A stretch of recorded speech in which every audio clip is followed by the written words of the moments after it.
Live from Washington, D.C., Jay Sekulow Live.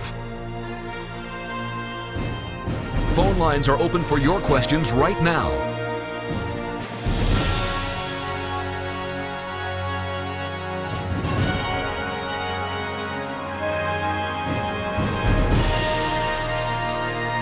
And now, your host, Jordan Sekulow. A lot of the exposing of the wrongdoing and the political targeting by executive branch agencies in the U.S. government, the federal government, started with our IRS case. And we've got a new documentary, and I think it's so timely. As we head into an election year, as we head into a time we've got this new report coming out about abuse by the government, this time against the President of the United States, a president many of you voted for. It's called Targeting Us. It's our new ACLJ documentary looking at the history and the resolution of the IRS case. You can learn more about this film and all the ACLJ documentary films that we have at ACLJfilms.com. But today, you're actually going to get to see a lot of this film and hear a lot of this film. If you're listening on radio, you're going to get to hear a lot of the film and the content. If you're listening, if you're watching on Facebook or Periscope, you're going to actually get to see some of the film before it's fully released. Now, if you want to find out more about it, again, you go to ACLJfilms.com. But I want to make sure you understand.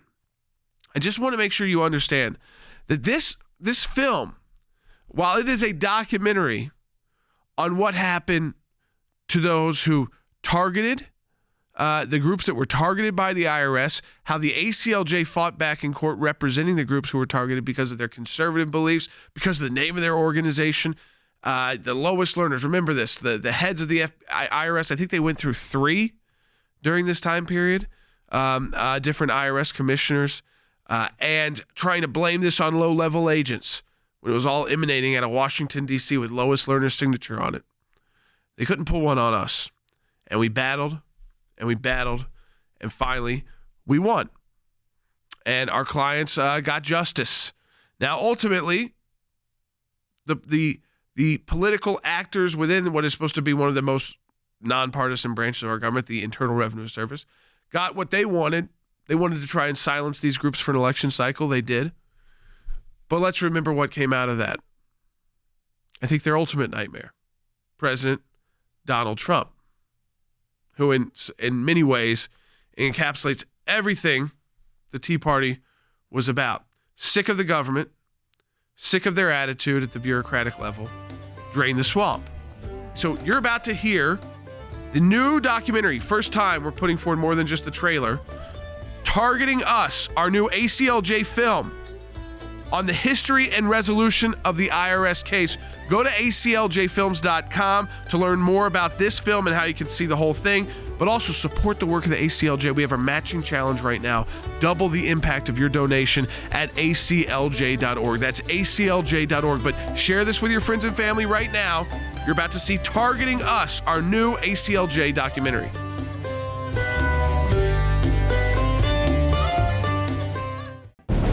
It is a critical time for our nation, and the American Center for Law and Justice is on the front lines, defending life and liberty, engaging the issues that matter most to you and your family. Whether it's working to protect Americans from the dangers of radical Islam and the persecution of Christians, to defending life at the U.S. Supreme Court, to protecting your religious and constitutional freedoms, we could not do this work without you, without your support. And now your support can really make a tremendous difference. For a limited time, you can participate in the ACLJ Matching Challenge. If you make a gift now, it will be doubled. $25 becomes $50. A $100 gift becomes $200. Please stand with the ACLJ right now and call 1-877-989-2255. That's 1-877-989-2255, or go online at aclj.org. Thank you for your support.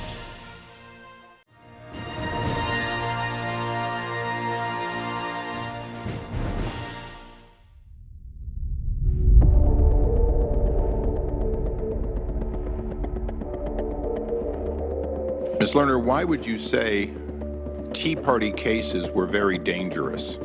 On the advice of my counsel, I respectfully exercise my Fifth Amendment right and decline to answer that question. They knew they were breaking the law. They knew they were violating our rights. There were some boneheaded decisions out of a but local no mass office. corruption. Not even mass corruption, not even a smidgen of corruption. It was the tip of the iceberg. It was far worse than even we expected. The IRS has finally released a list of political groups it has scrutinized. It was something that no one could believe our government was even capable of doing. They have way too much power and no accountability. Never before has the federal government tried to muzzle everyday Americans solely because of their political view. That is as wrong as it gets. Lois Lerner knew what was coming, and it wasn't going to be pretty. We were fighting the United States of America at this point. We accidentally stumbled into the corruption that is going to be and is the largest scandal in American history.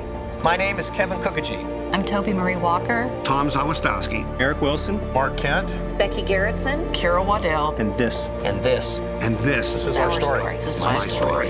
This is my story.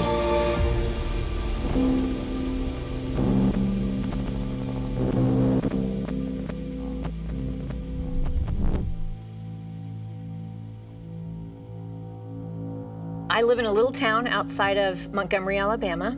Small population, mostly retired people, a lot of military people, and I was not political at all. Waco is a very small town, but has a big town kind of feel because we're the hub of Texas. We're the heart of Texas, and it has a lot of charm to it. And it's pretty friendly. A little crazy too, but a little pretty friendly.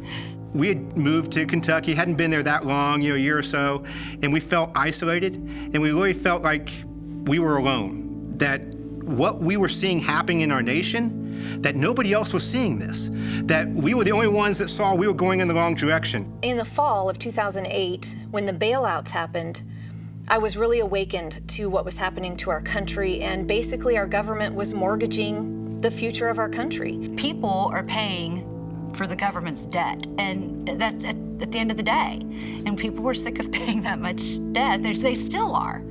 So that's kind of what sparked it, and we saw the first tea parties on the rant. This is America. How many of you people want to pay for your neighbor's mortgage that has an extra bathroom and can't pay their bills? Raise their hand. How about we all? President Obama, are you listening? Jason, you get people fired up. Jason, you want to? We're thinking of having a Chicago Tea Party in July. A lot of people forgot what the T, the E, and the A stood for. It was taxed enough already. And that was what had really kind of generated this movement, grassroots movement, that was not partisan. So it wasn't just Republicans. It wasn't even just conservatives, but it was people across the country who said, you know, I've just had it with the federal government. At that time, we had heard of other groups around the country, just people around the country they were going to start what they called a tea party, like the Boston Tea Party, and rebel against some of these policies. So my husband said, Becky, I know they're going to have a tea party in Montgomery, but we have a lot of older folks up here in Wetumpka. Why don't we put something on at the park? You know, I've been advocating against, the overreach of government for a long time. So they kind of got it going over here, and then somebody had the bright idea, hey, get Mark Kent over here, he's all over this stuff. So they pulled me in, and then that's what got me started. What got me into this, what brought me off the sidelines and into this, I can tell you very specifically. I'm a businessman. I rely on contracts, and when they were doing the car bailouts, President Obama treated the bondholders who had a specific position in a bankruptcy, which is what the bailout, the car companies was, and basically said, you know, those legal contracts you have don't matter. I'm the president. We're just going to do this. I know that when people hear the word bankruptcy, it can be unsettling. So let me explain exactly what I mean. What I'm talking about is using our existing legal structure as a tool that, with the backing of the U.S. government, can make it easier for General Motors and Chrysler to quickly clear away old debts that are weighing them down so that they can get back on their feet and onto a path to success. And as a businessman, I'm like, whoa, you know, you've got to have contract law. You know, if they can tear up these contracts for these powerful bondholders, what can they do to my contracts? And literally, that's what brought me into the fight, because I said, if we don't have contract law, if we don't have the rule of law, well, then we don't have a country anymore. While Americans are finding ways to cut back, the Democrat Congress and our president have gone on an unprecedented spending binge. Bailout after bailout. The battle on Capitol Hill to respond to that proposed $25 billion bailout for the struggling big three automakers. General Motors now has flat tires and a dead battery. But Barack Obama's ready to hop in the driver's seat with a $30 billion jump start. Our government will be making a significant additional investment of about $30 billion in GM. Chrysler is a different story. Not viable as a standalone company. But the government will give it 30 more days to finish a possible agreement with Fiat. One other bailout may give them 6 months, may give them a year, but they're still going to be sick. They need to restructure. Understand, we're making these investments not because I want to spend the American people's tax dollars, but because I want to protect them. Why go bankrupt when you can get Congress to bail you out? This bailout business deal is getting offensive. I mean, every industry now is looking for a handout, and the only requirement to actually getting one is being a failure. A set of sacrifices from all parties involved: management, labor, shareholders, creditors, suppliers, dealers. Protests across the United States. Tea Party protests are erupting across the country. Angry taxpayers, or at least some of them, are taking to the streets in the spirit of the Boston Tea Party. People are protesting President Obama's massive $787 billion stimulus bill, his $3.55 trillion budget, and the federal government that has been ballooning by the day since the president took office. Although I'm an attorney by trade, my wife and I are both homeschoolers and teachers. We teach both in our own family, we teach in families in the community. And it was out of that I was inspired to form an organization called Linchpins of Liberty, which is an American leadership development enterprise whose motto is to challenge the imagination of the rising generation. And we do that by mentoring high school and college students in particular in moral and political philosophy to give them a taste for freedom and the skills to be free. We met on June 30th or somewhere in there of 2009. We met with 3 people at a Cracker Barrel and decided to have our first Tea Party. And it was too close to July 4th to have one when everyone was having them July 4th. So our first one was on July 11th in Ravenna, Ohio, on the lawn of the courthouse. And we had 345 people show up for our first Tea Party. The meetings that we began having right after that first Tea Party, we began meeting every month. And we would talk about different issues, whether it was fiscal policy or the history of our country. The 9/12 Project was originally founded on 9 principles and 12 values. Or another way to look at it, a lot of people talked about it, was the day the people were after 9/11, when we wasn't red states, blue states. We were United States. We were united on principles and working towards the same goal. And you really looked out for your neighbor, and things were about that local community. And that's really what we tried to get back to. Principles, values, community. That was the bedrocks of the 9/12 Project. And Kentucky 9/12 Project really amplified that in the state of Kentucky. Outside the Capitol, a few hundred members of the conservative Tea Party movement called on Congress to kill the Democratic health care reform bill. There's a Tea Party tidal wave, and we're sending a message to them. What makes the so-called Tea Party movement so significant is that it isn't driven by any one personality or issue. There's no list of members or chapters. Best guess is that several 100,000 participated in one or more of the protests last year. There's no one office or figure who speaks for the movement. The government takes so much of our money, and I feel like it's just endless. It never ends. It's never enough. The central message is around fiscal responsibility, and there are a lot of other issues that other people find very important, but the driving focus is on fiscal responsibility, limited government, free markets. The Tea Party movement is an expression of what I think is a mainstream, widespread sentiment in America that Washington is broken, that both parties are to blame.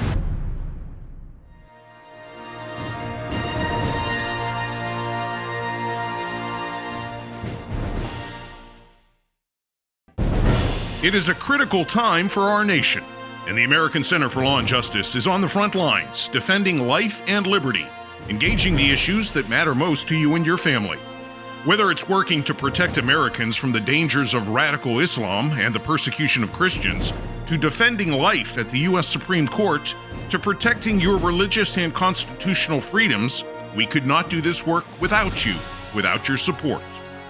And now your support can really make a tremendous difference. For a limited time, you can participate in the ACLJ Matching Challenge. If you make a gift now, it will be doubled. $25 becomes $50. A $100 gift becomes $200.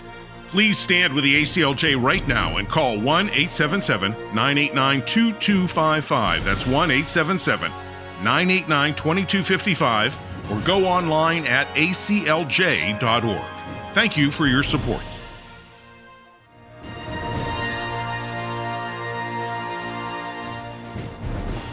These groups began to expand. Now, when I say expand, some were, they went from 10 members to like 30 or 40. They needed to rent a bus. They started to raise some money coming in. They wanted to put on an event or a speaker series. So they had to raise some money to pay the speaker or to rent a room or to buy some food. But also, if you're going to take a bus trip, you need to have an entity that can purchase insurance. So if anything happened on the trip for anybody who's involved. So these groups, as they grew, they needed some kind of legal status. So they voluntarily, on their own, not forced, but voluntarily, submitted themselves to IRS oversight. We decided right off the bat we needed to raise some money because we wanted to start a website and have an email service. And all of these things cost money. A meeting space, you need to pay rent for a meeting space. If you fly in a speaker, you need to be able to do those kinds of things.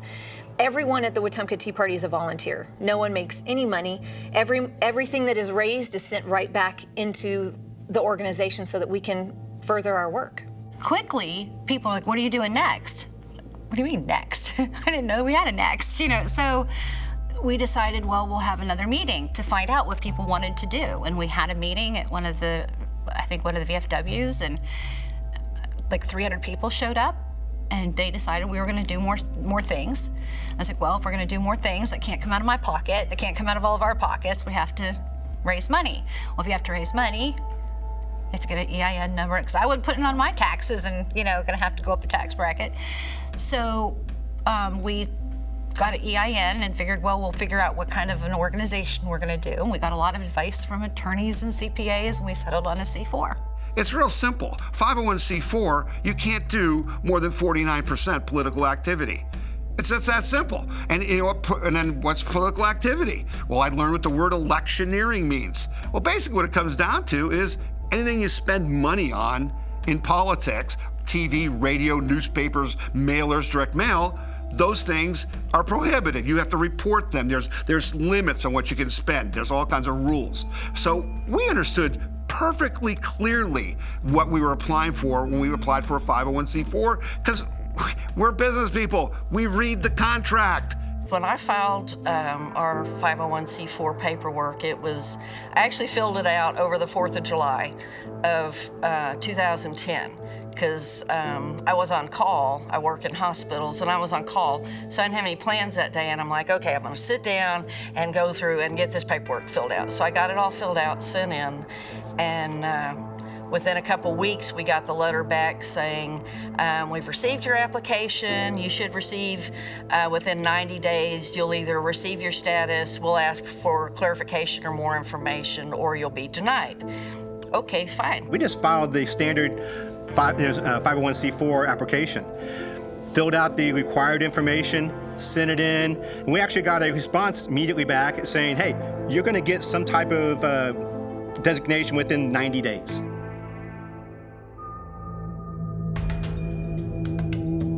I realized we never did get anything back from the IRS, so we started trying to call. I call the IRS agent, I write to them, I say, when are we going to get this? No response whatsoever. We go all the way through 2011, and we want to file our taxes. We want to do the right thing. We want to, we're good citizens. We're trying to help them help us. Nothing until we get into January of 2012. And in January 2012, I received this letter with a bunch of questions. And as the first correspondence we had had with them at all. And it came out of the blue. We were just shocked. It just came in the mail. And then I started to read these questions, and that's when things really got interesting. By that time, it was 2 years later, and we got a letter one evening from the IRS saying they wanted all this information. It was a 7-page letter that we all knew immediately was not right. The next important timeline really was at the end of December. It was actually New Year's Eve. New Year's Eve 2011, I finally got a hold of an IRS agent in person. As I was sitting in my truck in a sleety, snowy New Year's Eve. I think I dropped off mail at the post office, and I was sitting outside the post office, and he called me back, and I knew it was a government number. I'm like, I'm going to answer this. Maybe it's finally my answer. And he was very personable, but he said to me, he said, oh, yes. I said, why is this taking so long, and when am I finally going to get my response? And he said, we have been waiting on instruction from our superiors as to your file and many other similar files, and we have now received our guidance, so you will receive your answer on a first-in, first-out basis. I was stunned that it was even so orchestrated at that point, right? My file and many other files, red flags went up. I said, okay, when would that be? He said about 8 weeks from now. Well, 8 weeks, almost to the day, is when I got my second letter from the IRS, which was basically a redundancy of the first letter. And at that point, I knew I was a target. At first, I was kind of scared because when you get a letter from the IRS, you think, oh no, I'm in trouble. But I knew we hadn't done anything, but I was kind of scared. And then as I read what they wanted, I became angry. The IRS wanted to have names of all our volunteers, board members. They wanted copies of every speech ever given. They wanted to know who the speakers were, what were their credentials. They wanted copies of every handout we had ever given.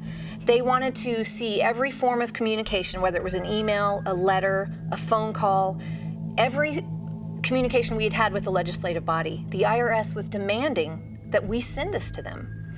They wanted passwords to places on the internet. Just unbelievable items that have nothing to do with the tax-exempt status. And I think that is when I really realized we are being targeted. So we started getting calls, but just in the beginning, just from a couple of organizations that had got an initial inquiry from the Internal Revenue Service. And initially, you couldn't tell whether it was just a local situation like what we call a compliance audit, or whether it was part of a bigger program.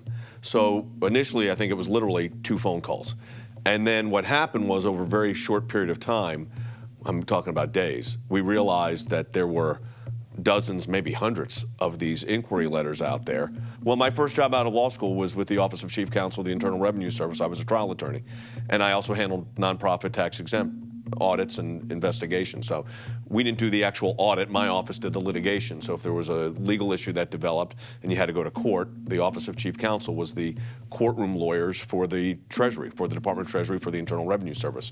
So I had known the inside of how the agency worked, and I knew the process of what happened here. And it became pretty evident to me, really within a matter of days, certainly within a week or two, that this was a much more comprehensive problem and a much larger scope problem. I believe it was our congressman's office, Jeff Morehouse, called me and said that the ACLJ had agreed to have a phone call with us. And so we set up a conference call. That's the IRS. How are you going to fight them? How do you fight the government? How do you fight the IRS? And so a big concern of us was legal representation. So we may be right, we may be getting attacked by our government, but can we defend ourselves? So we started talking about, well, who could we talk to? Who could we even reach out to that might possibly do this? And fortunately, and I mean that, fortunately, Jay Sekulow agreed to join one of our conference calls. We decided that the best way to handle this was, since these groups kind of knew each other and had relations with each other, to get them all on a call to find out what happened here. Get them all on a call so you know what took place and see what was the trigger. Was there commonality in the questions they were being asked? Was there a commonality in the positions they were advocating? Was there a commonality in how they were structured and what they were trying to do? For years, I had watched Fox News. And of course, Jay is a regular contributor and guest on Fox News. And I had always seeing the things that ACLJ represented and the fights that they fight for people that are unlawfully imprisoned in other countries and Christian groups, I had always admired him so much. So Toby had gone through all the work. Well, then one day she called me and I was at one of the hospitals I was working at. And she's like, hey, can you jump on a conference call at such and such time? And I'm like, well, I'll be on the road at that time, but if I, call in from the car, yeah, what is it? She's like, we're gonna be talking to the ACLJ and they want, several of us on there to listen. I'm like, oh, okay, that's cool. So I left the place I was working at and headed on home, and I'm going down I-35, and I can remember exactly where I was at. And the conference call started, and Jay Sekulow comes on, coming out of the speakers in my car. And I was just like, oh my gosh, he's really talking to us. I remember he was on the call, but he listened. He didn't even say anything for half an hour, okay? And these stories are coming through the phone lines from all these people, saying, oh yeah, they wanted to know what books we were reading, and we want a book report, or we wanted to know how many of your board members have ever run for political office, and we want their family name, the names of their family members, and if any of them have run for political office, and we want to know if they ever plan to run for political office. And you're going, whoa, whoa, whoa, whoa, whoa. And Jay Sekulow broke in on the call. And he just said, I'm going to tell you right now, we will represent all of you, for this. This is completely wrong. This is something I've never seen this before. I've never heard of this before. And the ACLJ is going to stand up and fight for you in this case. And that was a huge relief, because until then, we weren't sure how we were going to fight back. What we found out on that large conference call was that everybody was being asked the same thing from all these different offices. They were trying to shut groups down that they disagreed with. This was very, very serious. At that point, we were scared. We were intimidated. To have an organization with the power that the IRS has breathing down your neck and threatening things is incredibly intimidating. For an average American, it was just like, could they come after our spouses' jobs? Could they, what's gonna happen to us here? We were frightened. And I'll never forget what Jay said when he said, well, we're gonna handle this. And he said, I know all of you are frightened by this, and I just want you to know we've got your back, and we're gonna be taking care of this, and it's gonna be okay. And I felt like the weight of the world was off of my shoulders. I finally felt like I could take a deep breath, and it was gonna be okay.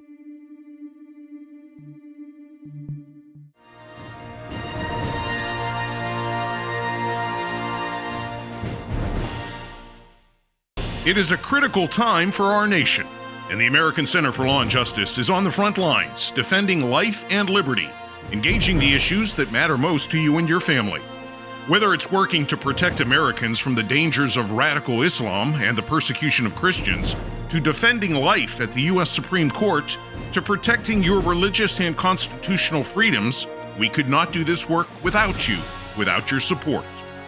And now your support can really make a tremendous difference. For a limited time, you can participate in the ACLJ Matching Challenge. If you make a gift now, it will be doubled. $25 becomes $50.